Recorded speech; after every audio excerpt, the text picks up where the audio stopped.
Well, hey everyone, it's time for Geocache Talk. Whether you're at work, in the car, wherever you are, we hope you enjoy the show. Please give it a like and subscribe on iTunes, Stitcher, Pocket Cast, TuneIn Radio, Google Play, and now Spotify. So if you can get all the Geocache Talk goodness. I kind of muffled through that. Stick with me. I got allergies, so I'm going to try to fight through tonight, but we'll make it. Jesse's kind of got a little bit of that too, so Yeah. we'll make it though. We're tough. A big thanks to the Travel Bugs for the music, our patrons, Demon Hunter 2, Aggie Jedi Master, Electric Water Boy. He can't be in the chat room tonight, but we got to meet with Electric Water Boy at the Texas Mega and had a good time with him. Antaeus, Joshua, the geocaching vlogger, Nick at Cashly, One Kind Word, Ravenclaw Tia, Shermanator 18, Butterfly Girl, Loon Trackers, the Aussie geocacher, SoDakZak. Well, what do you know? Woohoo! The Deadliest Cachers, Terrell 2, Neil Moore, Molly the Geocaching Dog, Team D&D, and that is David and D.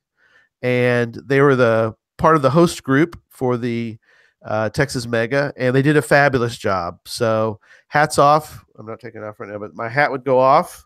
Having a hat night, so I'm wearing my nice hat here, but they did a fabulous job. I know there was a few minor things, which, you know, as a host, I know you kind of, yeah, we've all hosted events and you kind of fret over your host, your event, but it went off really well. So we were very happy with that. Geocaching Adam, Peachy 1276. We got to meet Peachy 1276 at the event. Came down with Ryan Simmel, and we didn't hold that against her.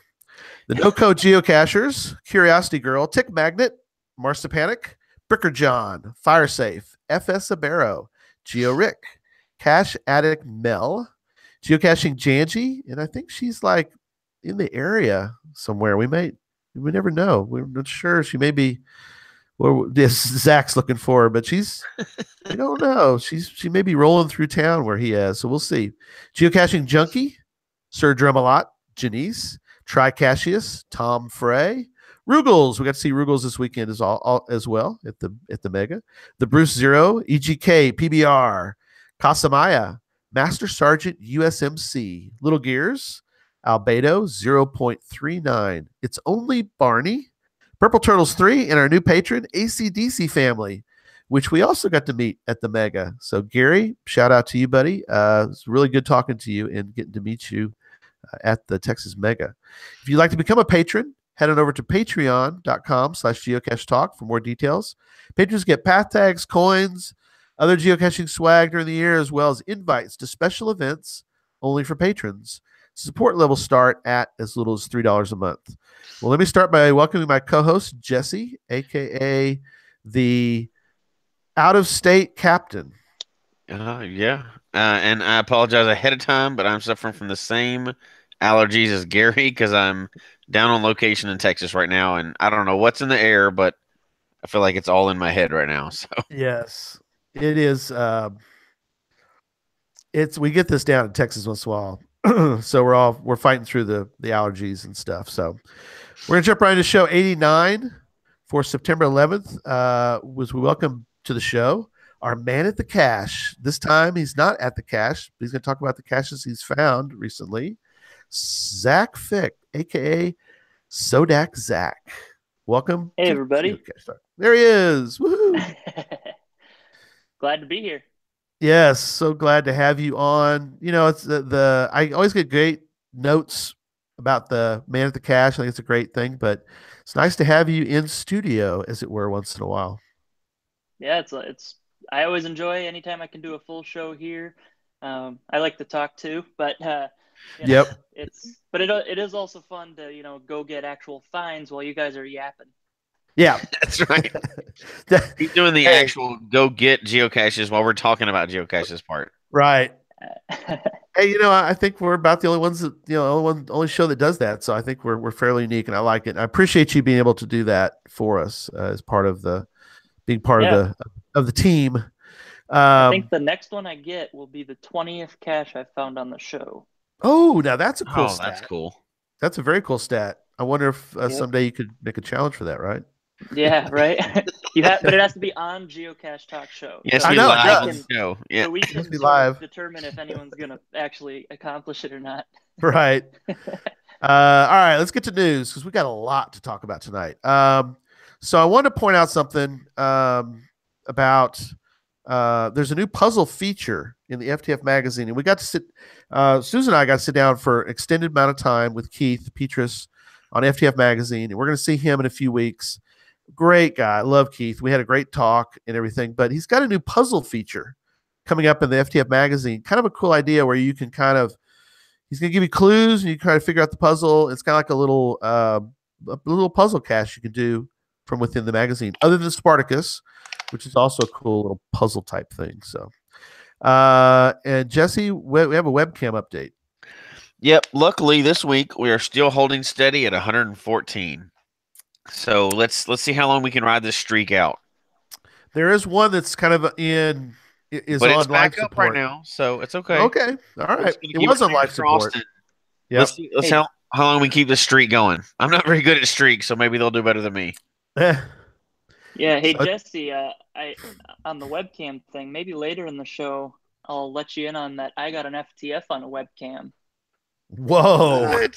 Now That is breaking news. That is interesting. that's incredible. Think about how long that's been out there. That's like an extremely lonely cache, right? There might be an asterisk, but Okay, all right. We'll allow it. That's okay. It's Um, still a pretty good story anyway. Yep. yep. Something we're doing is each week we want to try to highlight one of our sponsors, and this week's highlight is the AMS Travel Sales. They do not just one trip; they are doing lots of different trips. All geocache tend to be. I think they're almost all geocaching related. Most of them are geocaching related, and so if you're looking for a particular trip, or if you're interested in combining your travel with geocaching, check out AMS Travel Sales. We have a link on our website at Geocache Talk, and check them out. They're really a cool sponsor of ours, and definitely check out the different. They're going to Costa Rica next year.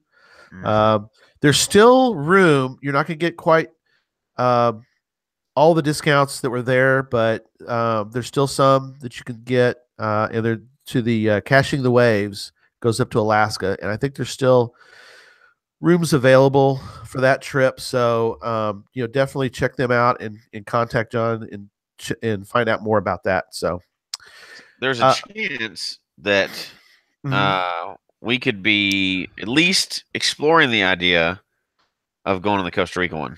Oh, yes. So that's very, very early, but trip to Costa Rica and a geocaching trip. Oh man, yes. That's hard to pass up. Absolutely. You can get I've never actually even been to Costa Rica, so this would be a double first. I've never been on an organized geocaching trip like that, where somebody else organized it either. So right. Then I really get some good information about AMS travel. We'll see. Oh yeah. That'll be fun on location reporting there. Oh, absolutely. That'd be if perfect. It's possible. I don't know. Yeah. No, I love it. Okay, so Cachely 4.1 came out this week. Have you guys kind of looked at 4.1 a little bit or explored? Oh yeah. The new okay. Oh yeah. Yep. I got it downloaded. It took a while. It's interesting with I don't know what happens on Android, but I know on iOS it can come out, but it might not show up in your area, I guess, for a few hours or whatever. So I was like, why I can't get it? It's not coming out. So I was like, what's going on here? So eventually it came out and I could get it. But you log into a different regional store just so you can download something ahead of time. Nobody's ever done that. No, that's a good idea though, by the way. That's a nice iOS tip right there. So Cachely 4.1 came out this week.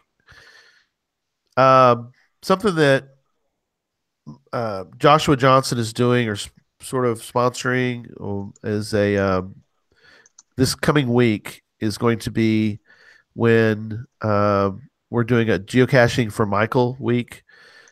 He passed away last year, and we're finding a geocache this week in memory of Michael Costello, a young man who loved geocaching, really used geocaching as a way um, for some fitness and for some sort of get away from some of his medical problems and just geocaching. He even said was sort of a ray of sunshine in his life during his very short life. So please go out and do that and do a hashtag geocache for Michael, or you can do a hashtag geocache for Michael week. Um, I don't know, Zach. Are you doing a? People are doing different things. I'm a tweet it because I tend to do Twitter late. But Zach, are you doing something for that this week? Well, yeah, I'll be finding a cache every day. I mean, I'm on a streak, so that's sort of par for the course. But Right. in my logs, I'm going to be denoting them um, as for Michael. That was one of the coolest things. And shout out to Josh, the geocaching vlogger, for really uh, sharing the story with the masses, and then cutting together all the film from last year. That was probably one of the most meaningful things I've seen the geocaching community come around during my 2 years in geocaching. It was really cool to see that, and I know the family really appreciated that. Yeah, I agree. And so we ask everybody, please go do that. I think it'll mean a lot to the family, mean a lot for the geocaching community. We come together and do that. All right, we're not going to spend a lot of time on it tonight, but we are going to talk a little bit about the Texas Mega that just wrapped up. Actually, there's one more event tomorrow. There's a dinner tomorrow night, but it's kind of wound down from this past week. So Jesse, start with give me some of your opening thoughts here about the Texas Mega. First there's the competition part, which is really cool. Zach, you should have been down here for it. There was an individual competition. Yeah. You should have been down here for this. Hey, whatever. Everybody picks on me about the Giga. I'm gonna pick on you about this. You would have really excelled at this individual contest. But this was the first year I got to go and compete in the group competition. And we're competing as out of state, so a lot of the Texas people know the area and everything else. We're meeting everybody for the first time, and it was like meeting somebody that you'd know. I did know some of the people in the out of state group, but I didn't know some of the other ones. And it's funny when you throw a bunch of cashers together like that. It's just like you've been friends for a long time because you're all there to play a game and have fun. And everybody jumped in cars together and split out through the city and found caches all day. And it's just the geocaching community is so. I mean, everybody's being competitive, but everybody was so friendly. It was pretty neat competition. It was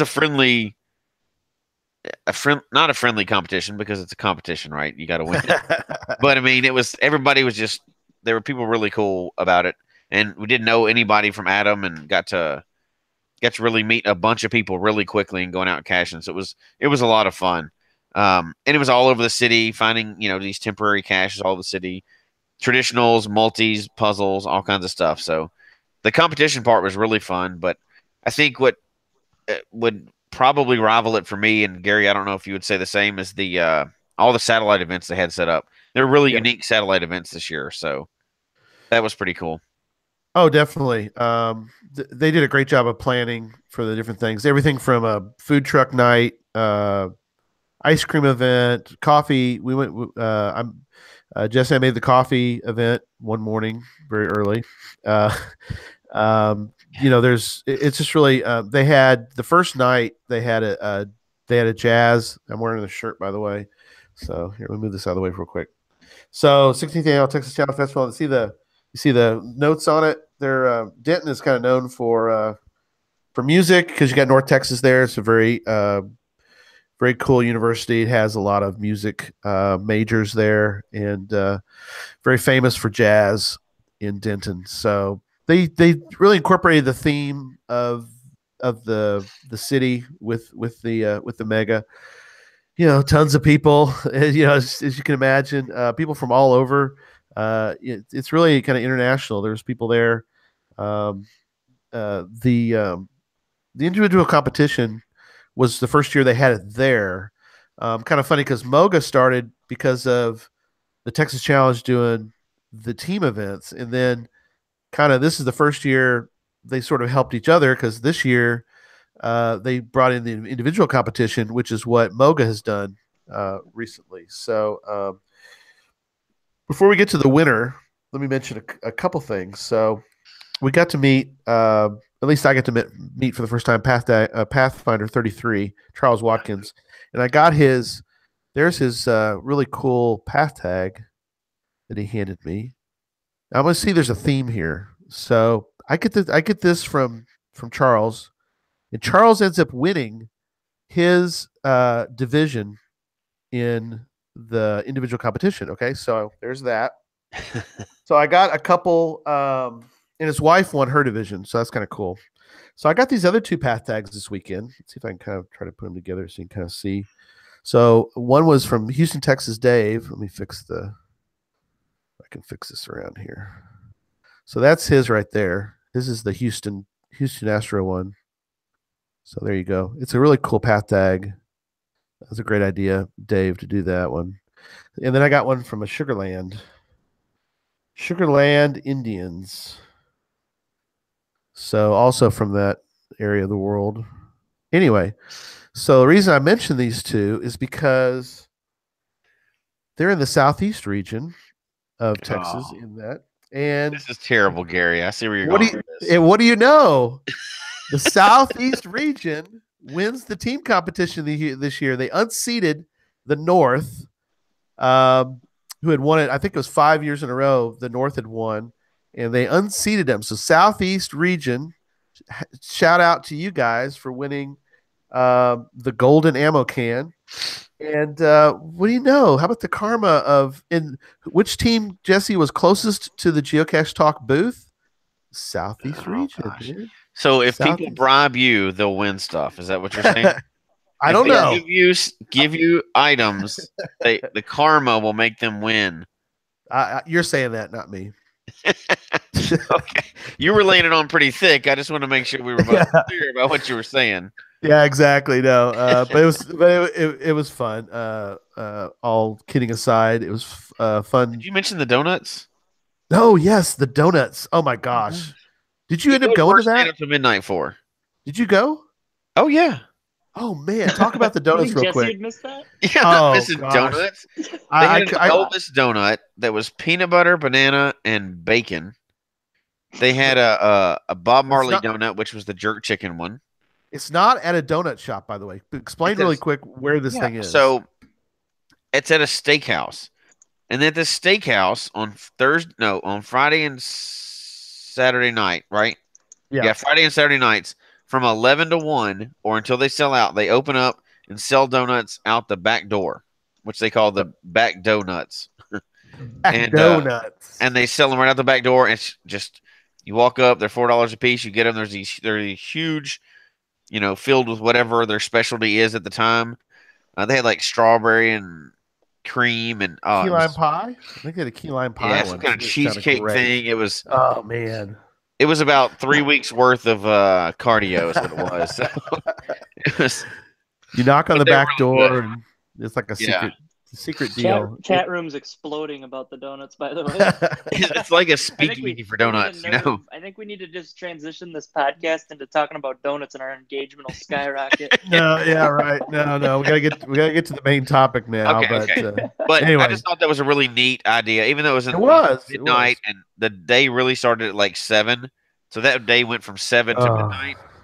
There were still tons of people there, and it was neat. And from somebody that's been on the other side of the table on a mega, they did a great job. Things went smooth.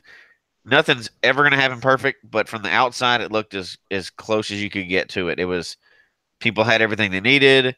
All the events, went as planned. Even though one of the coffee events was in a place that burned down and they had to move it, everything still went off without a hitch, right? So I think it was great. Good turnout, everyone. It was a very fun mega. Of course, half the people in the chat room were there and they know about it, but it was really fun. So, and it was really great to get to meet a lot of the people that we just get to talk to online, which y'all will get to do soon. But that's the best part for me of the event. It's just to get to meet people that you only get to barely chat with some. So.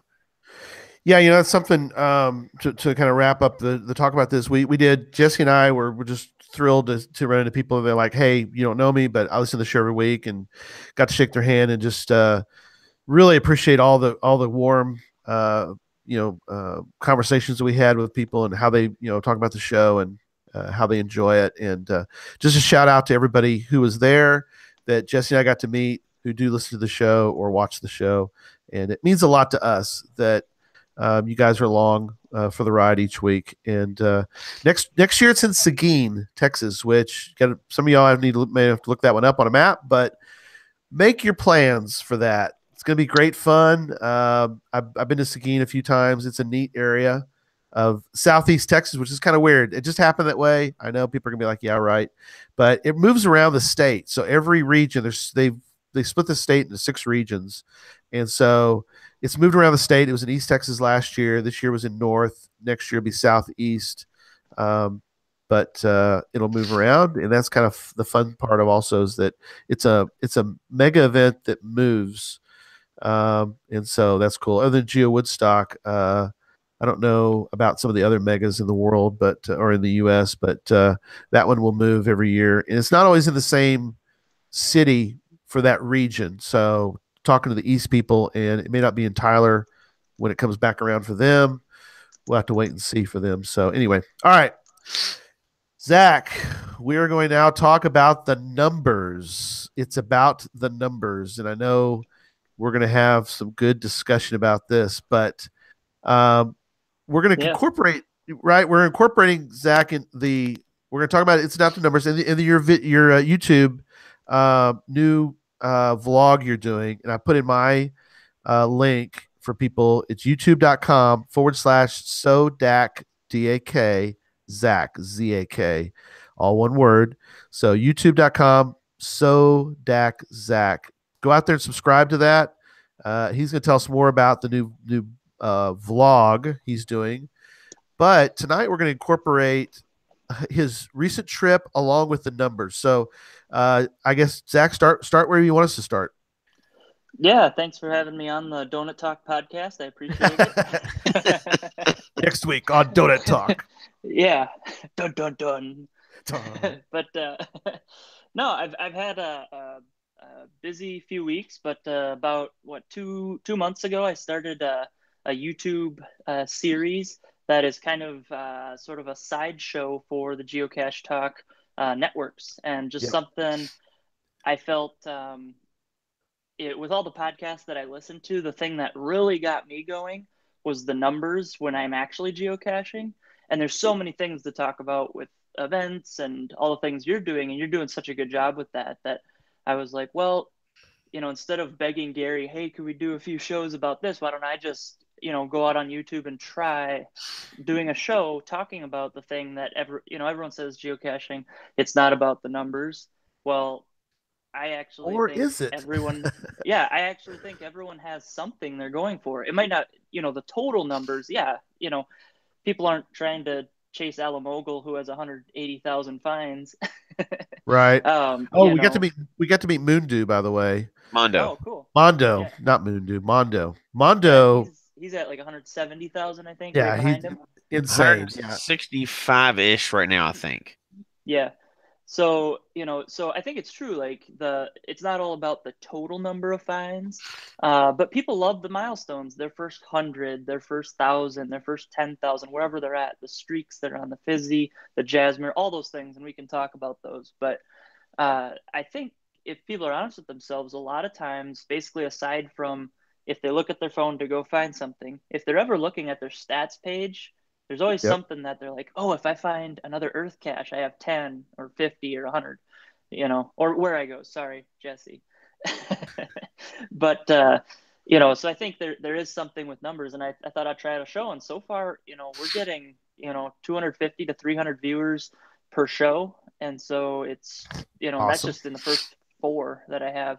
So I took a break for the last month because I've had just crazy trips, and that's kind of something we're going to be talking about starting here pretty soon. But I'm releasing my next video hopefully tomorrow. I was hoping today, but it's just there's so much in it that I really want to edit it down and get it that I explain each part well. Cool. Very cool. I'm turning you up a little bit, Zach. Just okay. Folks, I think you're fine though. I've got you turned up, so you're good. So you went to Malaysia. Absolutely, yeah. Tell us about that trip. And it was actually more of just a whole Far East deal, right? It wasn't just Malaysia. Yeah. Well, so actually, just I want to hit a quick note. Right before that, the week before that, I was at the Super Bowl, and I Oh actually yeah, brought sorry. you guys along with me How about that? in a little bit. I had my Geocache talk GeoCoin, so everyone in the chat room, everyone that Showing up. watches the show, a little bit of the show I brought into the stadium with me, and it was something, well, there's never been geocaching at the Super Bowl. Well, now our podcast has been there, That's right. and and I found a few other caches locally, so that was fun. But And yeah, we're gonna so get a Malaysia, commercial next year, so yes, yep, during the Super Bowl. yep, definitely. I hear Nick with Cashly's probably paying for that too, right? He'll Yeah, he'll yeah. make the Android version, He's and the gonna bankroll profits that from one. that will, yeah. But yeah, so I went on a trip to Malaysia. The main thing with why I was going was my cousin married a Malaysian, and so we Oh, cool. decided, since they came over for the wedding and they checked out Nebraska, South Dakota, Minnesota, and kind of saw where we live, we would go down there as a family and check out where they live. And they mentioned, just their family said, "Hey, we're gonna go down here to visit their family. Does anyone else from the extended family, cousins and aunts and uncles, do they want to come on the trip?" And I was the first one. Absolutely, because I want to get geocaches there. Absolutely. You bet. So yeah, so I went along on the trip, and we were in basically two cities, Penang and Kuala Lumpur, which are kind of two of the bigger areas. And yeah, so if I could start on Penang, it's sort of an island off the main coast. That's where they live, Okay. and we had a great time with them there. I did hiking geocaches where I had to go for morning runs, and it's like 90-degree and humid. I'm just sweating. Poor me, right? Oh yeah. Yeah, we're uh, yeah. right in the middle of winter. But so I do some hiking ones. It's weird that, I'm sitting there trying to climb trees and I'm getting beat by something else to the cache. There's monkeys climbing with me. Wow. Yeah. So That was that probably was, surreal. yeah, there were monkey muggles that I had to deal with. Um, then the other thing was, how do I get around everywhere? So I ended up Ubering everywhere, and it's like super cheap there. It's like $2-3 and you can go almost anywhere. Isn't that crazy? Uber Which was anywhere in awesome. the world. What if you Yep. could Uber to Antarctica? We'll have to look that up. But anyway, go ahead, keep going. Yeah. Um, guess a couple other cool things. My brother-in-law and I were at a water park, and they had like these slides that like ramped you up and launched you 30 feet into a pool. Well, they actually had Wow. like a DJ with bumping music and people there, and they had a trick competition, who could do the best like flips or twists or things like that. And he got first, I got second, and we got invited back after our trip was done, so we didn't end up going. But we got invited back to try to win 300, the equivalent of $300, in a trick competition, which would have been just sweet. So Wow. that was Penang, and I Okay. don't know if you guys have any questions or thoughts on that. Go ahead. Go ahead, I've Jesse. definitely never been there. Did you run into any cachers while you were actually in Penang? In Penang, no, but I think I might have convinced the guy to become a geocacher, because I got lost on a hike, and because my GPS stopped and I'm in the woods, so it's just trees, there's no path or anything.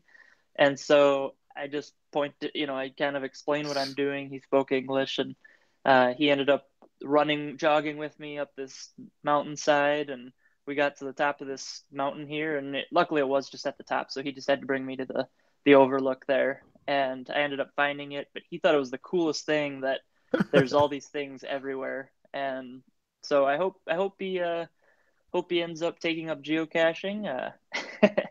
I wrote down everything for him on a piece of paper and gave it to him.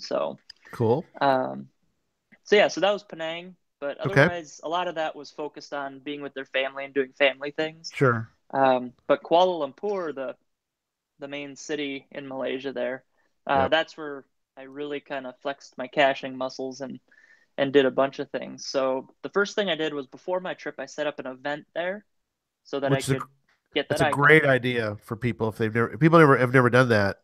If you're going somewhere, set up an event. You'll meet. Did you meet some? Did anybody show up to your event? Well, so Just here's said the it. thing. Yes, I met geocachers on the trip. Right. Nobody showed up to my event. Oh no! But you could claim the. I mean, you went to your But own yes, event, so I claimed it. I put it actually at the base of the Patronus Towers, which were formerly the world's tallest. So yeah. that was There's a beautiful. twin tower or twin two towers, right? Yep, Been in just movies. I don't know huge if you've ever seen towers. it. Yeah.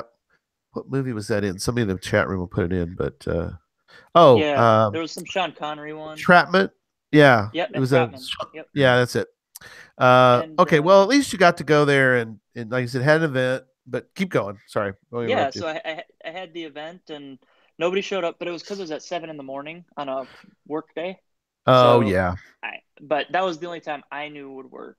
And right. so, 2 weeks in advance. So I get there. Well, right next to me at the event was a virtual. So I got that, the only virtual, I think, in Malaysia. I got that. I got Is that a new a one, tradition. Zach? You think is that a new one or is that one of the old? Is it an old It traditional? was one of the old ones. It was like Okay, cool. 2001, 2002. Oh, right. Gotcha. So there was, but I got a traditional that was there in the park. I'll come back to that. I got a multi that was under the towers, and that was one of those beacon things that you had Oh to. wow, So I got that icon there, or that chirp. attribute. Yep, the chirp Yeah. cache. I got an earth cache going to the Batu Caves, which is a famous. I'm sorry, I believe it's Hindu. Okay. It's like you walk up these huge steps. There's a big golden statue outside, and yeah, it was awesome. So I got those. I ended up getting a 6 icon day because when I found the traditional, I was picking up the bison tube and signing it, and all of a sudden I hear, "Could you sign that for me?" Oh no, you're And kidding me. I look up and there's like a bridge, I'm like under a bridge there, Incredible. and there's a guy with his family and he's got the GPS, and I'd walked past him and I saw his GPS hanging there, and I'm like, Right. man, he looks European. He's got a GPS. I wonder if he's a geocacher, but I didn't ask. Right. I went and signed it, and his name was Garuda 75. Okay. So they're a Swiss family, and they were touring. They were in like Laos, Vietnam, Cambodia, Malaysia. They were doing like the whole stretch there. Wow. And he says, can you sign it? And so he gets down there, and he's going to be in my video. Then we ended up going and getting a puzzle in the park. So I ended up getting 6 icons that day. It was crazy. Wow. That is pretty crazy if you think about it. I mean, not too many more than that would be really cool in an area that has a lot of that. For you to find that many in one little area, but Yep. um, In that park, it's yeah. just like a central park at the base of the towers, like a Mm-hmm. small like central park type place. There's caches that cover everything, but I noticed a little sliver of an opening, and so I actually hit a cache in Malaysia, and I have a local to maintain it.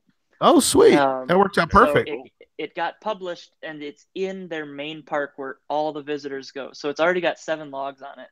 Oh my gosh. It just got published, and there's already 7 people that have found it, and there's like 4 different countries represented by those 7 finds. So and then I got another one I hid right by the airport hotel, so people can just walk out. It's the closest one to the airport is the one I own. But yeah, so the local that I met was Barnyard Dog, and he had messaged me because he said, I can't make your event, but if you're geocaching throughout the time, just let me know and maybe we could meet up. Uh-huh. So we ended up meeting up, and while we were finding basically, so my family flew to Japan then, and during they flew first, and my plane was 7 hours later. So what a bummer, right? Right. Oh boy. So 7 hours of free geocaching time, and I have a local who's taken me. We're riding in Ubers for dirt cheap to the best ones, Right. and he's just he's helping any questions I have. He's helping me out with them. It was awesome. And then he alerts me that he had that he just had go live a webcam cache. Huh. How did he get a webcam That is cache? interesting. Yeah. Huh. So I go over and I stand there and I take my picture and post my log and claim the FTF. So I got an FTF on a webcam cache. Except the icon on it is just a traditional. So, Wah, wah. so it's an optional thing that you can take Sure. your picture with the webcam No, that's because cool. he says we don't have any webcams here, but I want to give people a taste of it. So I thought that Yeah. was a cool idea, and he actually published like 6 or 7 of them around town, and so it's not really a webcam, but so Oh, but nice that's little so cool asterisk there. though. In spirit, it's a Yeah. webcam. It is. I did the same thing as if it was a webcam. It's just it's green instead of gray on the icon. There you go. I wonder if we so could. that. Oh, go ahead. I was gonna say real quick. I wonder if we could lobby Groundspeak to add just an attribute for a webcam. That way, they don't have to fiddle with the whole attribute. The whole cache type. But we could add that back in. Maybe we could sort of roundabout do webcams again. But anyway, I go ahead. I just think we start a think we campaign could and bring do that. webcams back. Exactly. Well, I agree. That or if they want to make money off of it, make it $100 a webcam, and communities will like pool their money and publish one. They would. We've joked Yeah. about this before, but if they right now said it was $25 and you could publish a webcam, I'd have one. I'd Yeah. have one by the end of the show. You know what I mean? There'd be no I'd doubt. drop $500 on that and just publish a ton of them because if you own those, like you're gonna get a bunch of Yep. logs. Very But cool. so I kind of wrapping up on my Malaysia stats since I'm all about the numbers. The numbers, had which an we're gonna get to. Yep. Yeah, FTF, 6 icons in a day. I found 55, I think it was 55 caches in Malaysia while I was there, and this is over like 5 days ish. And I had let's see, yeah. So I got those 55, and that made me outside of Malaysians that Right. geocache. I have the most finds out of anyone. Wow. That's That pretty is impressive. awesome. That And I is. found what was it? I found like 12.5% of all the caches in the country. Wow. Well, you have to go back then, obviously. Well, I got to get that up to 50%. Most definitely. So, Um, out of all those caches you found, what were the typical containers and stuff like? Actually not typical. So they had the nanos, the magnetic ones. They Okay. had the one under the towers was like this. Actually, it's kind of like it's under the Petronas Towers, and it's like this big, suspicious looking box magnetized on the bottom of like this metal grate in the parking garage, just filled Wow. with trackables. I brought like 10 trackables home because they were all going somewhere this direction. 2 of them just said they wanted to end up at a Giga event, so I'll get them there. So Yeah, the containers were pretty unique too. you're That's getting cool. you're getting heckled in the chat room, Oh, am Zach. I? Which I can't believe people would heckle you, but Owen from KC, he's like slacker. He's calling you a slacker. You gotta You're go back calling and get more Zach. 25%. Called Uh-huh. Zach a slacker, but I love it. That's funny. So Yeah. anyway, no, that's Yeah. fine. So all right. So So that was Malaysia. on to Japan. See, why are you in Japan, or why did you go to Japan? Yeah, so Japan, that same family that they had a foreign exchange student from Japan that Oh, had okay. stayed with them. And so Gotcha. we thought, well, you got to fly into Tokyo to get to the US anyway. What if we just scheduled a layover for 4 days? Right. And so we had 4 days in Japan and a lot of caching just because there were so many. Like Japan's a pretty up and up geocaching community. Right. They're They pretty got quite a covered. few. Yep. Yeah. So That's I good, didn't though. get 12% of all the caches there. No. But you found some cool ones, I'm sure. I did. I found some. I mean, their virtuals are amazing because they're just. I mean, they're buildings or places that are older than our entire country, which is just awesome to see. Yep. There were some pretty clever ones. I actually hid one on Mount Fuji. Wow. Seriously. And it got published, and it still hasn't been found like a week later. Well, it's probably up, right? A traditional cache? Yep, a traditional. So I was looking at Mount Fuji, and I knew we were taking a trip there, take a bullet train out there, and I was super excited because I'm like, oh, there's like 15 stations. I won't get to the top because you can't climb it this time of year, but I'm like, well, there's 15 stations, and they said we're going to station 5. So I was like, well, I could get like 4 or 5 of these caches. Well, those were along the hiking part, and we were taking the road on a bus, and the bus parks, and station 5 is like 200 yards away, but there's like a big gate keeping people from walking there. Oh, no. And so I was going to end it with no finds on Mount Fuji. And so man. I said, well, that stinks for me, but tons of people have probably had that happen where they get all excited about getting a Mount Fuji cache. And Right. so at the rest area we stopped at, there's like this big wooden structure and guest or shop and everything you can buy stuff at. So I went and hid one underneath that bridge there. There was like a big crack in the wood and stuck it in there. So if you're watching the show, you got a hint. Right. I wanted, like, you know, the people that come after me to not have the same oh shoot moment that I did. And I took a bunch of pictures and video of things, so I'm also hoping to get an Earth cache published there if I can figure that out at that location, so people can answer some questions, even if it's easy.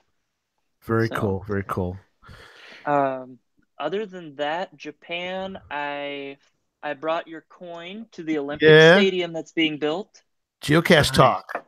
Yep, it rode on a bullet train. It rode on a gondola to the top of a mountain. It was everywhere. That'll all be in my video on my channel. So yeah, everyone in the chat room, everyone listening, go subscribe, SoDakZak on YouTube. But I also, when I found a cache at the base of the as nearby as a cache can be right now to the Olympic Stadium. Actually made it my 500th day streaking. So that was a big milestone. 500, that's good. Happened to find it then. So kept it alive.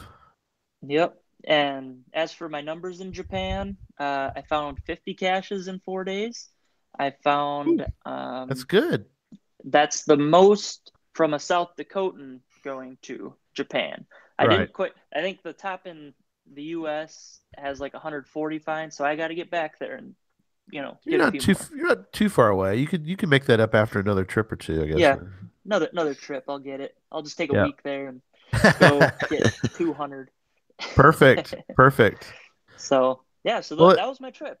Cool. Well, let's switch gears then. Let's talk a little bit because I know we've gotten some comments in the chat room, but let's talk a little bit about your new vlog, and we'll spend a few minutes just talking about a little bit about the numbers, because I got some questions for you numbers folks.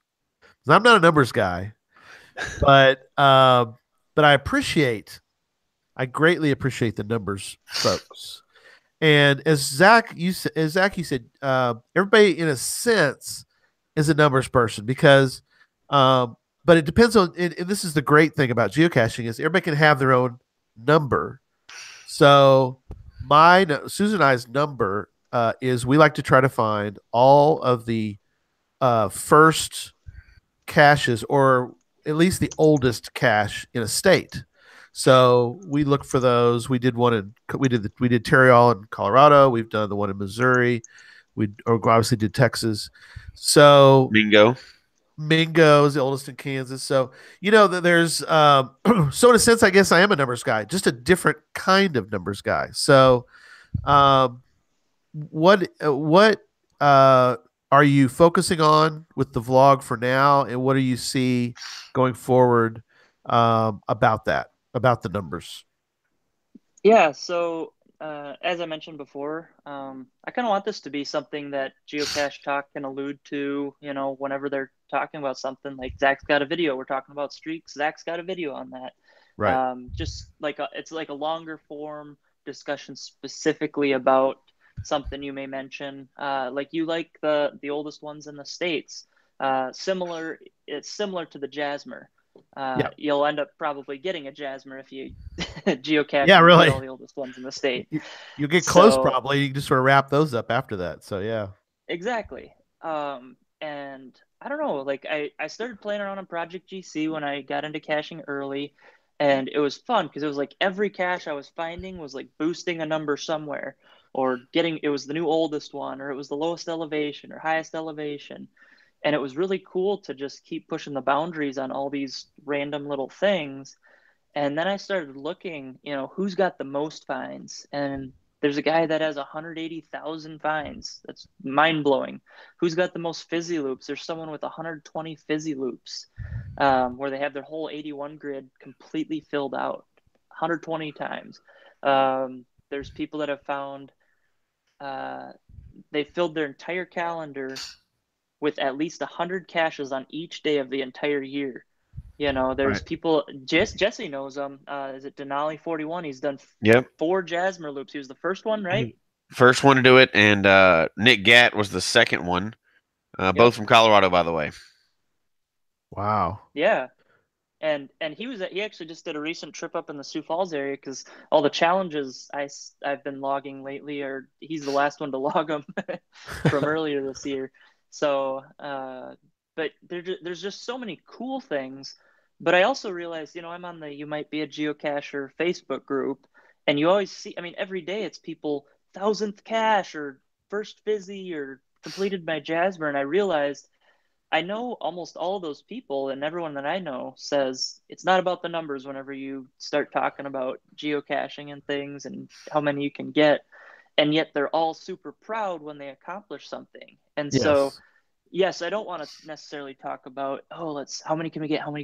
And just how can we hoard the numbers, or, or it's not a race or a competition. It's just something you do for yourself. It's goals. Yeah. And I wanted a show that could kind of be a place where people could specifically talk about that and share their goals, share their accomplishments, and just see if that's something the geocaching community wants. And the first video I put out there had like 400 views and 50 comments on it, and I got emails. So I think it's something that will stick around for a bit. Something I think too, Zach, that I'm kind of looking forward to is I think some people who maybe are like me they initially will say, I'm not into numbers. Maybe it's because they don't understand that there are a lot of different kinds of numbers. And so there may be something that may not interest you, like finding every 5-5 in a state, for example. Maybe that doesn't interest you. Jesse and I both have that, so you're not. I know, I understand, right? Right, yeah. I don't have any trouble. Geocache Talk has got that covered, just not side of things. But the interesting thing, though, is, and I think this will be helpful for people when they watch your vlog, is you may come up with something that it might interest somebody. And so you might talk about all the counties in a state. Pathfinder 33 was in the chat room for a little while tonight. I don't know if he's still out there, but because he went all the way back home, I think, today. Yeah, I think they're still traveling right now. They're still traveling, so I think he popped in. But finding every county in your state. Now, for some, Richard Spada is out there. He's not going to find. I mean, he can probably get through Massachusetts fairly quickly, catch Delaware and New Jersey, that kind of thing. So, may not be a numbers thing for him, but if you live in Texas, it's a big deal. I mean, in fact, there's one of the events every year at the Mega is to celebrate the finishers, the people who have finished. They all wear blue shirts. They got their number proudly on their shirt of which number they were of finishing the challenge of getting all 254 counties. I think somebody said it's 10,000 miles of driving. Mm-hmm. I think the quickest anybody's done it was some 200 and some odd days. Sounds like there's somebody at the door. Oh wait, there's somebody's at the door. Let's see what's going on here. So, hey, switch gears. Whoa, look who's here! It's Geocaching Janchi and family. Yeah. They're watching the show, and there you are. Hey, they're live on the show and watching themselves at the same time. Live on the show and listening to the show at the same time. That's awesome. Yeah, And they There's just found a Sophia. geocache, so they're your person at the cache today. They're the person at the cache because they found your cache, which is right out front. So Yeah. Now we've had more than one person finding a cache live on the show. Yeah. that's right. She's on one, so she's gonna catch you someday, Zach. That's what's gonna happen. Yeah. Well, they're at one. Awesome. So how's the trip going, Angie? How's the It's going pretty well. I mean, we got out to a late start. We thought we were gonna be able to cache more today, but we had a flat tire. So Oh no. on the way back, we'll have to find more. Oh. Oh well. She went- Oh well, but you went all the way to Iowa. Not yet. We're going. Oh. there, right? Oh, So- okay. Oh, okay. Okay, I got you. So Yeah. there's little Sophia. Hi, Sophia. Yeah, she wanted to. How's she Yeah. doing? Oh, you the have- geocache. You have some unicorns and My Little Pony. Oh. Yeah. Oh, awesome. Good to see They you. found my geocache. It's called Unicorn Farts, or My Little Jar of Unicorn Farts. Right. You have to reach into a jar of glitter and pull Glitter. out the cache. And Oh, the- that's funny. and the log and everything. It's awesome. Yep. Should take off. Yeah. All right. There Well, you they're go. gonna, We'll say hi. yeah, they're gonna take a picture with me here quick. But if you and Okay. Jesse chat for a second, Go for it. We'll keep talking. Awesome. Absolutely. Y'all go ahead. Oh, see, look at that, Jesse. We do a lot of stuff on the show. We actually have some guests. And so this is the But first it's all time. about having fun, though, right? Anything can happen. Right. It's the first time, by the way, to point out to folks, we've had the whole network, other than our sponsors. We love our sponsors, but both affiliates, those are both of our affiliates, and you and I all in the same, room, sort No, of. absolutely. And kind of, I think, like Zach was talking about, when people ever have that negative connotation of it's not about the numbers. My kind of take on that is, we were at this mega when there's people that have found, 10 times the caches, 20 times, 100 times the caches that we found. Mondo. And, maybe not 100 times, outrageous but numbers. that'd be Right. a little bit inflated. Yeah. But or 100,000 caches more than us. How about that? Let's put it that way. But I didn't hear that come up one time. Like, there people came up that talked about that one lady had found, not only had she found a cache in every county in Texas, she had also found a benchmark in every county in Texas. Yes. There's one lady that had found 3,000 benchmarks. Somebody had found like thousands of waymarks. Yep. One other guy had filled in his whole 366 grid now, not with just caches, with FTFs. Yes. That's that amazing. was incredible. I don't even understand how that's possible. He has to live in like the most prolific area ever to be able to do something like that, right? Yep. So But, a couple of notes real quick. Pathfinder 33, he's in Raton, New Mexico. So yes, he couldn't have made it all the way home. I should have mentioned that. He's all in Wyoming. But the fastest for you two guys that are into this idea of finding all 254, you have to beat 288 days. Of what? Of finding all the Texas geocaches, Texas counties. Gotcha. A cache in every county. 288 is the number you're looking for. Yep. Zach, Okay, Josh so said he was going to come down next summer, and we're going to do it in 21 days. You guys Sounds jump in good. the car, all three of us to do it in 21 days. Sounds good. We'll do it. That in would 20. be unbelievable. You I like couldn't even stop. numbers. You couldn't stop for nothing for that. So, well, thanks for that, Charles. He was jumped in and mentioned that. Houston, Texas, Dave, that's my buddy who gave me the path tag. He says there was a T5D5 on the logo series west of Denton. The cache was 50 feet up in a tree, so that would have been you guys easily 50 feet. Easily. No big deal. So, all right. So 50 feet, that's a warm up for windmill climbing. yeah, you like that? I put That made me laugh. That made my girlfriend laugh. Did it? Oh, good. Oh, Well, yeah. we found a cache. We found a cache in a tree, but I just had to get on my tippy toes. So for me, that's like a difficulty 5, terrain 5. Not quite. Yeah. Just kidding. Yeah. But we're right next to the windmill because they had actually on the campus at North Texas. But I had to take a photo and give you a kind of a hard time. But Oh yeah.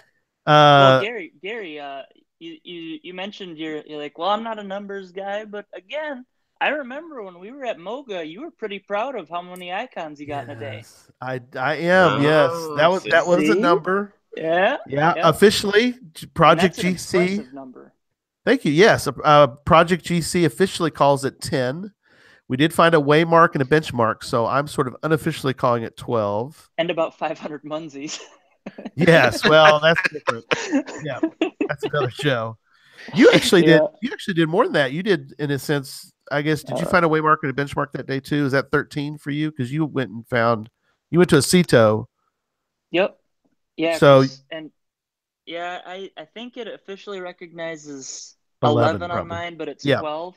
But then I also did a benchmark, a waymark, a Pokemon, Munsie, Munsie. and then I think I played tic-tac-toe or something just to Yeah, round it. Or hopscotch. no.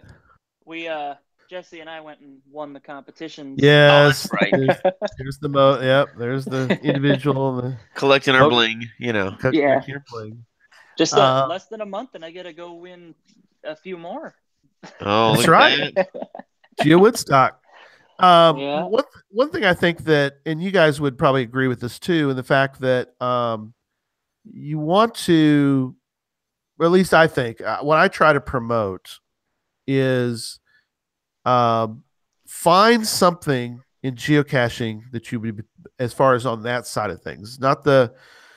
To me, adventure is kind of different, but as far as when you turn and look at the stats, find something in the stats that you would be passionate about. So, if you're a Where I Go fan, which everybody should be, Jesse.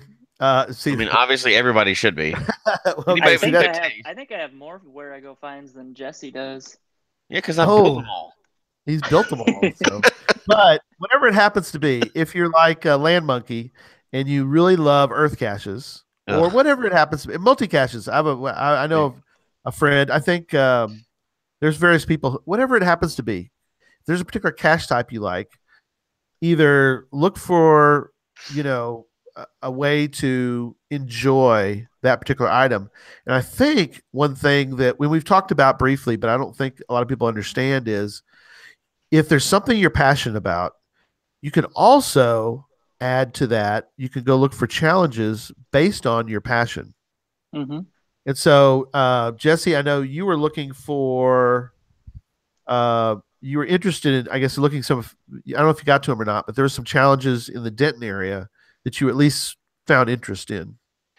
Yeah, and I know Zach's big into the challenges like I am too, but there's actually a big series down here of challenges, and it's made in like on the map at least. It looks like the geocaching icon, the free icon that you can use. Yep. I didn't end up getting to them because I ended up getting distracted talking to people and playing and having fun. But I'll come back. I mean, it's Texas. I'm going to be back here for other reasons too. So, yeah, I wanted to go do that. But like with this one, challenges are great, but there's so many people down here that I got to hang out with and go caching with and doing some fun stuff that I don't think the total numbers of caches I found this weekend wasn't much at all, but I had so much fun. It was the quality was way up there. So, I got to meet more people. So you can put that in the numbers category if you wanted to, but absolutely. It's great. It's really geocaching is for fun, right? And I think, Zach, what you're kind of highlighting on your show too is, of course our game is about fun, but there's different ways to kind of measure accomplishments, and everybody's interested in some of that, some aspect, and you're kind of drilling down into those different arenas. All the numbers will do is it's something when someone says whatever stat that they accomplished or something, it's something we're all familiar with that we can say, wow, 1,000-day streak. And you if you've done 100-day streak, you realize just how hard it is. And then, you can the numbers are just a common ground and a way of kind of communicating a common feeling that all geocachers have. If you solve puzzles and someone sits there and randomly has 100 D5 puzzles solved, we can all sit there and say, look, I tried one of those once and that's so hard. They did it 100 times, and whatever it is, and it might not even be finding geocaches. it could be. I know Eric here in town. He really loves getting favorite points because he knows that takes a lot of effort to go into Right. the caches, the Oh, location. absolutely. Yep. The guy I met in Malaysia, that's the only stat he cares about because what can he do? The most fines he can get is about 500 because Right. that's the whole country. He's done, right? So he realizes that placing them and getting the favor points, he's actually, I think he said he's he's top, or yeah, I think he is the top favorite point receiver in all of Asia. Yeah. Or he's in the top 5 or something like that. And that's something he takes a lot of pride in.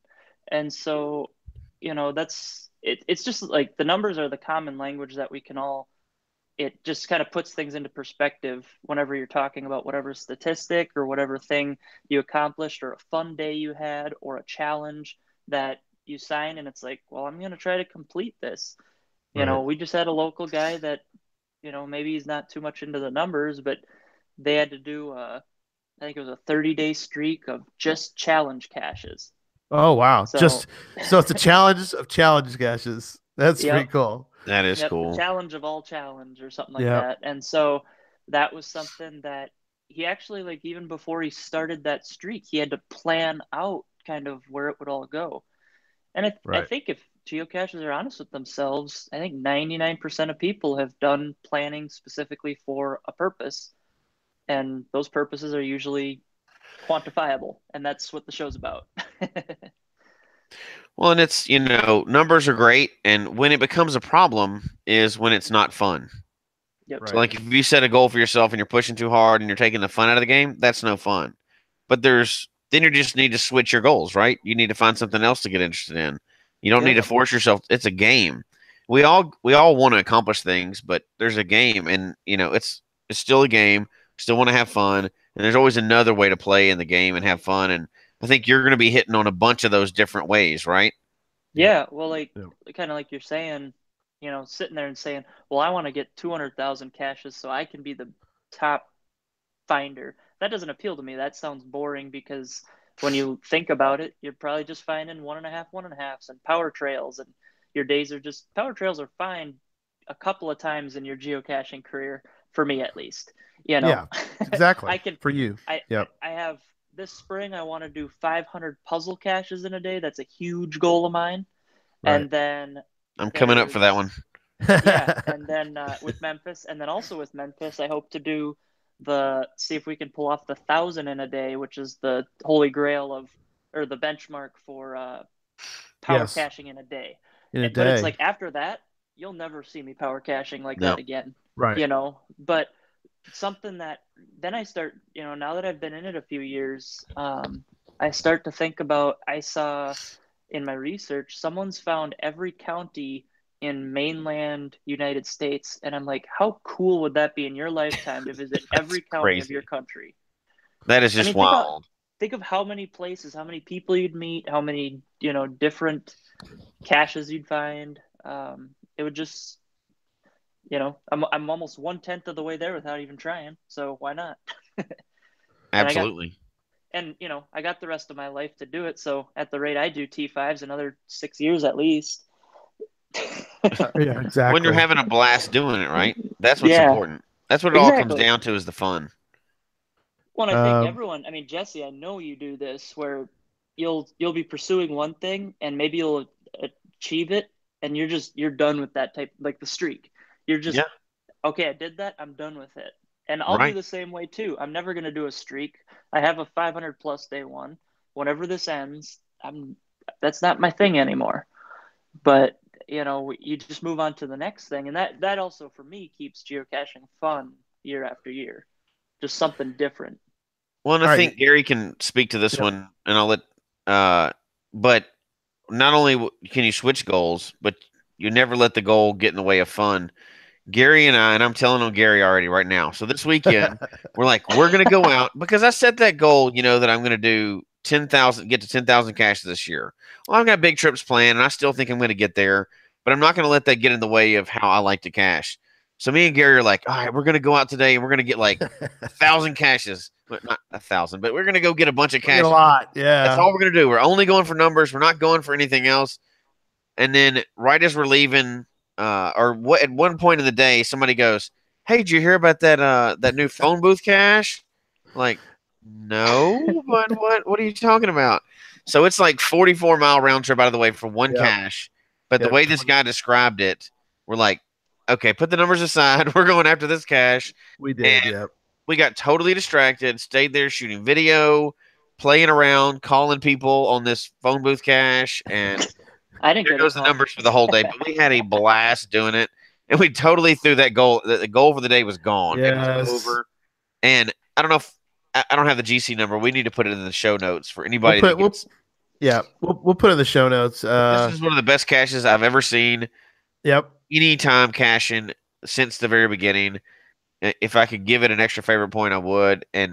But it Oh was my worth gosh, it. It was yes. worth throwing that goal out to just have that fun for the day. It was awesome. It We'll have to was. put that one in the show notes because I probably put that. I still have to think about it because we're busy weekend, but Yep. probably one of the best caches, or definitely one of the best caches that I've ever done. Yeah, I actually got a comment from the Close family. They live in England, and they're like, "That's a K6." I'd have to look it up. I'm probably gonna mess this up. But he's like, "That's a K6 phone booth from the UK." It's like, yeah, it's huge. They had to get it even into place because it's solid metal, so they had to crane put it into place. The phone works. You can call anybody in the U.S. Sorry, Zach, we didn't call you, buddy, but it's a multi-cache, make it even more cool. We ran into the Texas reviewer, one of the main Texas reviewers was there. So he was finding it unbelievable. He's got his family like I gotta bring my family out here. So yeah, it's eventually probably be in a book somewhere, but for now it's pretty new. So I don't know, it probably has 20 finds and 20 favorite points. But yeah, and then we started trying to do a power trail, and one of the power trails, and it was a big failure. It's like DNF, DNF, DNF. I was like, forget this. Let's go to another one. And we started it, and it was like, oh, we found one. DNF, DNF, DNF. It's like, forget it. Let's just drive back near the event. We'll do something else. We But, switched to the favorite point method again. Where's the biggest favorite points around? Let's go to that one. Right. We found a cool gadget cache, which made for, it was just a fun day. You can't, a great day, a bad day of geocaching is like is a great day of, it beats a great day of work, is to go do that. But, okay, real quick. I want to talk to you guys about the Bruce Zero. Put this one in there. I want to see what you guys think, because you guys are kind of about some of these challenges that he has an Ironman bingo challenge. And so the GC code, if people want to follow along, the GC code is GC3 dog, and we're going to get our acronym. We've got our thing up. We'll unveil that next week. 5E is an Edward, B is a boy. We have a geocaching acronym. We'll be bringing Terra Viators provided that for us. Got to run into them as well. But he has a bingo challenge, and he has a bingo map or bingo card on his on that GC, and you can do anything you can to get bingo. If everybody's played bingo, you get across, down, diagonal, whatever it is. So take a look at the options you can do for that to kind of get bingo. But you can get like 35 days of traditionals is on there, but you can also do 25 micros in a day, 10 earth caches in a day, or 10 days of earth caches. So these are all streaks of stuff. Yeah. Sorry. Yeah. These are all. So the idea behind it is logging requirements. You have to finish claiming 5 squares that form a line on the grid in any direction, and each square is kind of labeled. The date of your first find that qualifies for each square claimed, and then of course when you finished it. And so this hidden streak. Oh my gosh, I got to look all into this one. Yeah. Now the interesting thing about this one, of course, is you can't do it anymore. It was under the old rules, but there's an idea. I'm sure you could maybe come up with some other, use that as an inspiration. And so as we kind of wrap up tonight, well, we do have a bingo cache here in town. Yeah. Like okay. This. Yep. And but cool. It's not with streak things. It's like have a it's maybe it has have a 100-day streak, have 100 puzzle finds, and it has all these various stats, not just based on streaks and things like Right. that. And I qualify it 4 different ways, but I want to be the FTF on the blackout, because he said Yep. you can have an FTF for each row or column, Yep. and then there can be one that gets the blackout. So I want to be the first to get every square filled. Oh, very So cool. I haven't logged it yet. All right. So a couple other things from the chat room, and then I want to go around and give everybody sort of the last word for tonight. But a couple other things I noticed. Very lively chat room tonight. Thank you so much. Everybody was in there. D and David Vickery jumped on, which I can't believe they're awake after. I know. I can't believe you guys are awake. D and David, they're both like, it's like, we just appreciate you guys so much. And it was neat talking and hearing different things. So, great talking to everybody tonight. Even Geocaching Janji even jumped on. She's like, thanks for letting me pop in. So that was really cool. A couple of things. Tricassius was in there. He's a lot of different people jumped on the show tonight. New people. We had some new people in tonight. And then some of our old favorites folks were in tonight too. So just really thank you guys for jumping in and welcoming our new people that were in tonight. River Life was on tonight in the chat room. I think he's fairly new to the show, so I don't know what to find out more about that. But what some of the last things I want to mention before we wrap up is something that Jesse mentioned was, we met so many different people. Well, we actually met, and I'm doing both. I'm trying to promote the show, but I'm also trying to enjoy the weekend geocaching. And so Susan and I got out and did some geocaching on Saturday while the individual competition was going on and all that. But we ran into some folks, and we've actually got a couple people that we've lined up for the show based on the stories that we heard. And we think that these are people that you guys and gals will really enjoy hearing from. We're going to talk about we're going to talk about benchmarks in the future, which I think is a fascinating story. These people are really into it, and they know a lot about them. And I don't know anything really about. They told me things, and we talked about. Jesse talked to them too a little bit about things about benchmarks I had no idea about, and so there's a whole story behind why they got into it that will be fascinating for you guys to hear. It's really heartwarming of the reasons why they got into benchmarks.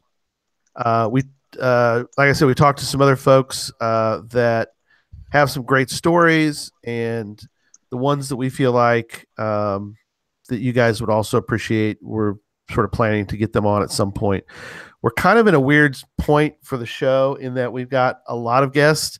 Sometimes we get kind of lower. We get down into our list of, we're only 4 or 5 weeks out. I'm like 2 months out on people we've got lined up. So it's kind of a weird thing right now. So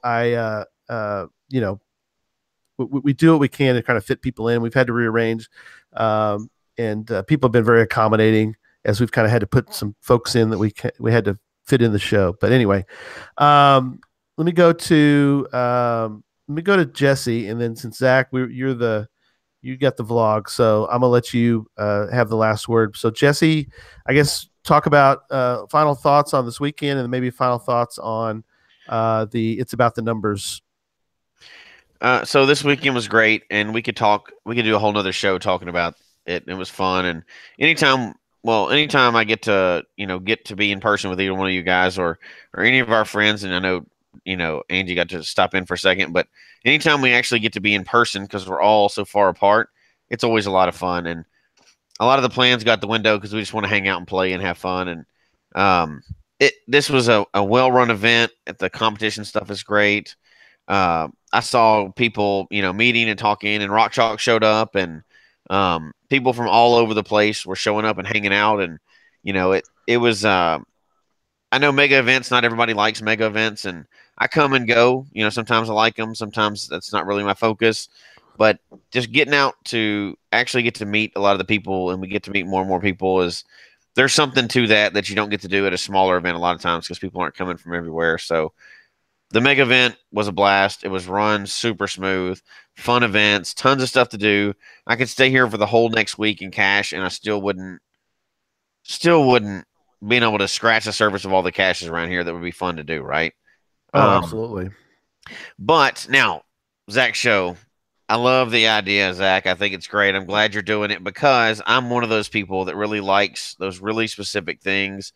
And this weekend, I was fascinated. We come up to the people, and it's the same thing as your show. Somebody would start talking to them, and you'd find out really quickly what they're into. I mean, it would take no time when you're talking to a geocacher. Like, you know, the person that only wants to climb mountains, or you know, the person that only wants to get the FTFs. You hear those stories of people that if it's not FTF, they don't even go for it. Or the lonely caches, they only want to get lonely caches. Or like the people this weekend, benchmarks and waymarks, and they had a waymarking event, which is never a thing. Right. And when Dee was talking about that, hey, we're gonna have a waymarking event, I was like, people do that? People do waymarks? I wasn't being mean. I didn't realize that because I didn't know anybody that's done them other than like, you know, they go and find 50 or 100 for a challenge. But there's a whole subset of people that are like big and have found thousands of them, and they've got them in like. Somebody said they had found like 500 categories of waymark. I was like, I didn't even found that many total. I didn't even know there was that. And I consider myself pretty informed, but it's so cool that these people are so into one aspect of it. And they're, in that respect, they are absolutely all about the numbers because they found something that they really want and they're going after it. And I think it's cool that you're doing these videos and you're going to hit on all these different things because most out there aren't, you know, there's not a lot of shows out there that are focusing on these really specific goals that people love. So I'm looking forward to seeing what you're going to do and already the ones that I've heard about that you're going to have on. It's going to be a lot of fun for people. So. Oh yeah. And part of it as I grow, you know, right now it's just getting the base and seeing if there's interest. I think there's, I've established that there's interest. And so now it's going to be, you know, can I get interviews with guests? I don't know if it'll necessarily ever be a live show, but because scheduling is just a little bit more difficult for me. But if I could at least have interviews with people that have accomplished some of these things and they could kind of share their stories, because I mean, geocaching is all about the stories, you know, outside of actually going to the cool places. You know, the second best thing is to talk about them and hear other people's stories.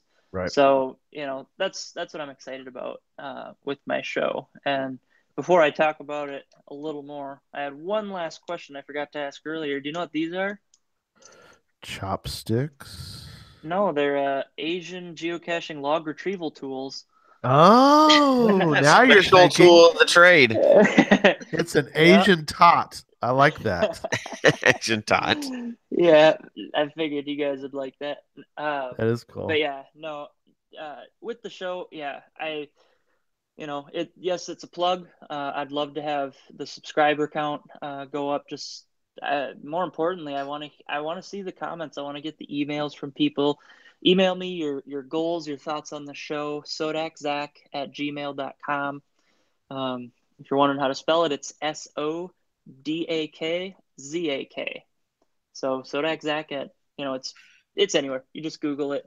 I'll pop up with social media stuff everywhere.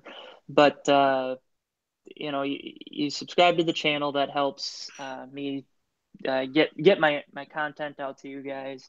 And also, if you guys haven't subscribed to Geocache Talk, subscribe to the show. I know this is something that we do podcasts, audio podcasts, but the YouTube, there's a good following on YouTube that you guys have that continue to build that, because you're pretty close to probably being in the top 5 for geocaching vlogs.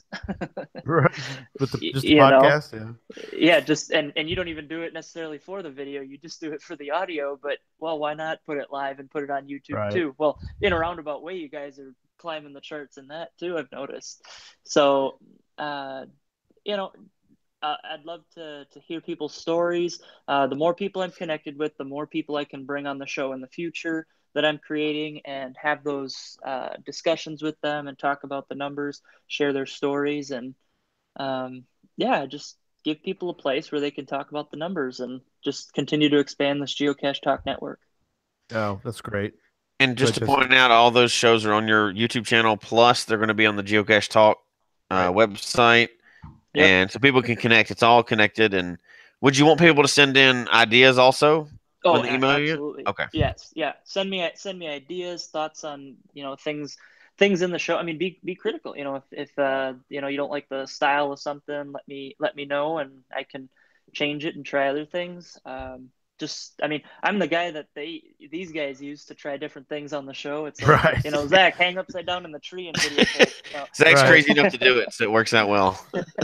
I want to make geocaching fun, and I think Gary and Jesse are, that's why they reached out to me and why we work so well together, because Gary started this because he doesn't want geocaching podcasts to just be the same old geocaching 101, and then every year you just basically go through the same shows again. Right. We want to test the boundaries, test things. Sometimes things don't work. Great, we tried it and established that and then moved on. This spring I'm going to be trying to work with our local news and maybe newspapers or magazines and try to get geocaching actually getting publicized a little more, so that hopefully we can churn up some new people. I want to keep the sport growing. I love it a ton, and it excites me, and I want to see especially more people in my generation getting excited about it. But I'll continue to do whatever I can. Gary, I think we just got called old. Well, that's okay. It's okay. That's something Jesse and I talked about many times, especially when we got I got Jesse on and we got the show rolling with that, and we want that, and so as we were talking about who can we get on that would give us a whole different angle. Having Sydney on was great, and she brings a perspective that was wonderful to have, and we'll try to have her on periodically in the future. Zach brings a different element that really helps, I think, because you don't always, that's something when I started Geocache Talk, I wanted it to be like that. I never wanted, in fact, I think in all the 80 shows, I think there's only been one show that I had to do by myself, and that was around Christmas 2 years ago. I never wanted to be about me and what I've done, because I wanted it to be a combination of maybe some of what I've done, but mostly I want it to be exciting and interesting for a large group of people. And so I think that is what we're accomplishing. We are growing like crazy. We really appreciate everybody. As you hear in the beginning of the show, we've got a ton of patrons. We love them. We thank them so much for providing a few dollars, because it gives us the opportunity to do things, give you guys opportunities as well to be part of it and to contribute to the whole process of what we're doing. Obviously pay the bills, but that's only part of it. But it gives us a chance to expand and to grow and to reach for folks that are out there that maybe they don't want to go to an event, which I wish they would, but at least they can kind of join us. And I know I've talked to people who are like, I don't want to do this, I don't want to do that, but I want to listen to you guys because it's fascinating, the different guests. Internationally, one thing we try to do is we always want to try to bring in international guests. Geo Paul's going to be on in a few weeks from England. We have our different countries that have been represented. We got the other day, I got another email from somebody who's in the Netherlands. We had people on from different parts of the world. So it's been great to get this kind of rolling. And so tonight we had a lot of folks on. And so to kind of wrap up, let us know. Jesse, I want to hear from you too. geocachetalk@gmail.com. Definitely check out Zach's channel, subscribe, let him know that you're interested, give him some ideas. Go ahead, Jesse. Zach, what do you want to say too? Yeah, I was just kind of on that. You just reminded me of the Patreon. I do have my own Patreon. Okay. I haven't really plugged it too much, but I think I'm going to start at this point. I wanted to get a few shows out there before I start asking for money. And actually, it's going to go to a very specific thing. I would like to get a microphone kind of like microphone setup, kind of like Gary has there. I'm finishing my basement, and I'm going to be kind of setting up a podcast room for myself, or vlogging room. So if people would be willing to, you can just Patreon and SoDakZak again. But Patreon.com. Patreon, by the way, it's Patreon. They're patrons, but you go to patreon.com, and yours is SoDakZak. Yep. If they just Google Patreon and SoDakZak too, they'll find it. But Very cool. I'm also seeing in the chat room they like the upside down tree. They're saying Antarctica Zach, underwater Zach. Upside down so tree. we have the best people in the chat room, don't we? We do. Oh yeah, the best. By far the best. That's half the fun. I get a little distracted sometimes playing in the chat room instead of right. Seriously, it's great. It's awesome seeing these people. And we got I think we should shout out at River Life. He's a new cacher, and yeah, I wasn't sure if he was new. I knew he was new to the show, but he's a new cacher. Yeah. So shout out. And everybody's been, he asked a question like, "What's the best advice?" and everybody jumped on real quick and gave it. That's how geocaching works. It's people are friendly. It's not a it's a great friendly group. So it's a great hobby for us. Hobby, sport, addiction, whatever you want to call it. It's It's all those. Absolutely. And you were talking about getting a bunch of different countries involved. Well, in my next video alone, you'll see people from China, Malaysia. You'll see a Belgium from Malaysia. Right. Belgium from Malaysia. I love it. You'll see Japanese, the foreign exchange student that we stayed with. You'll see her find her first cache, and she is just elated and super emotional. Nice. So I encourage everyone to go watch my next video as it comes out this week. And then you see the Swiss family that's really excited to be in the vlog. So that's all I got to say. I mean, when us three get together, we could talk forever. That's true. No. Good. All right. We're wrapping up. So coming up on the show. So next week, Jesse and I are going to get into the great container debate. So stay tuned for that. Get into a knockdown, drag out argument. No, probably won't be that, but we'll have fun talking about containers, what we like, what we don't like, what we never want to ever see again, what we want to see a lot more of, and everything in between. And then, now there's a container right there that Zach's showing.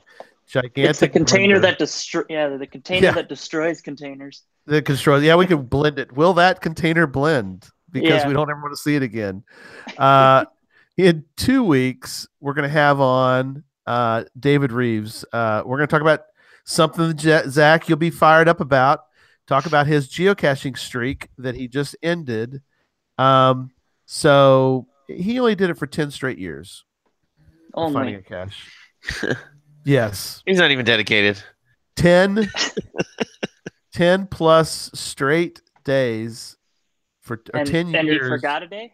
Of straight day. No, he decided to end it. He ended it on his own. He could have kept going, but he decided to end it. We'll talk about that. We'll talk about he is now in the Hall of Fame, the Texas Geocaching Hall of Fame. He just received that award this past weekend. And then in 3 weeks, we're going to have on again Doug McCrae. We're not going to talk about his invention of Ms. Pac-Man, although that's going to come up, I know. But in fact, let me see, I got one of his coins still left. I've only got a couple. We'll probably give one of these away on that week. But here's his Ms. Pac-Man coin for those that are watching on the video. It's a really cool coin, and he only made one run of these. So Doug, we're mostly going to talk about he's a series of challenge caches, but also he just finished his 7th continent. How about that one, Zach? 7 continents. Wow. I know. I have been looking it up, and I do want to get to Antarctica in my life. It's like 10, 20 grand to get there. So right. Different ways to get there, I think, too. But anyway, so he's going to be on. We're going to talk about different things. Got some surprises for you guys. But Doug got Doug back on. Retired guy is his name on GC. So he was listed in the geocaching celebrities, Will Wheaton and this, that, different people. And he's always been listed in there. So go ahead, Zach. You have your hand raised. Yeah. Speaking of Antarctica, there actually is a webcam with an FTF available. Oh, There sure is. It's never been found. Yep. never been found. How about Get out that, there. everybody? Get out there, I'm on folks. my way. And find it. Get on your way. We lost Zach. He's gone. He just left the note. No, he's still sitting there. Well, we hope you. I'll be second to find by a few hours. Right. Oh, that'd be terrible. Oh, that'd be terrible to be second after all that. All right. Well, we got to wrap up. So enjoy. We hope you enjoy the show tonight. Email us your comments, geocachetalk@gmail.com. Don't forget to follow us on Twitter. The show is at Geocache Talk. Me personally, it's at Gary Slinkard. Jesse wants to mention Instagram, and that's something that Angie brought up for us to do also, is we're really trying to branch into Instagram. And since Angie is one of our affiliates, now she's really going to kind of keep our Instagram going. Both her and Jesse are kind of leading the charge into Instagram. Do you remember what your Instagram is, Jesse? I'll put it in the notes. It's Memphis Mafia, Okay. but I'll put the actual address in the notes. Okay. It's So my CFO is taking over the social media advising area, so Right. Instagram is now my number one. Yes, there you go. Which makes sense. So you guys are on there, and we needed a presence there. So we got basically two. We have Geocache Talk, and we also have, if you want to go, check out Memphis Mafia on Instagram, Facebook, facebook.com, and SoDakZak's on there too. He's on all of them. Yeah, I'm on everything. I created one for everything. I'm even on Snapchat. Right. Same thing. It's the SoDakZak everywhere. Find me where you want. SoDakZak. You'd still be on Vine if it was still available. I was on Vine. I had almost 1 million views, and they shut it down. They shut it down. You killed it. You killed Vine. You had 1 million did. Views. Yep. 1 million. Anyway, all right. The show can be found on iTunes, Stitcher, TuneIn Radio, Google Play, and obviously also on the Geocache Talk website. I'm going to work on the show notes portion. We had problems with that page. It kept crashing the website. So I had to go back to just sort of cut and paste for the moment. But I will work on that, or I'll get Jesse to help me with that, or we'll get Angie to help us with that. But we'll get the show notes fixed up a little bit for you guys. So be patient. I at least got them out there with the links. So that's something. And I got to go back and put all the old shows. So stay tuned for fixing of that on the website. Go check out the website. There's always stuff out there we're adding. Don't forget to click on the subscribe button below, so you get a reminder of when we're on every week. And, you can tell your friends about it, please. Let them know about the show. If they want to do audio, just let them listen to the audio if they don't want to be on the YouTube portion of it. But we got both for everyone. So until next week, don't just talk about geocaching. Go work on a number, right? Go work on some kind of number, and then go geocaching when you do that. So good night, everybody. Good night. Good night.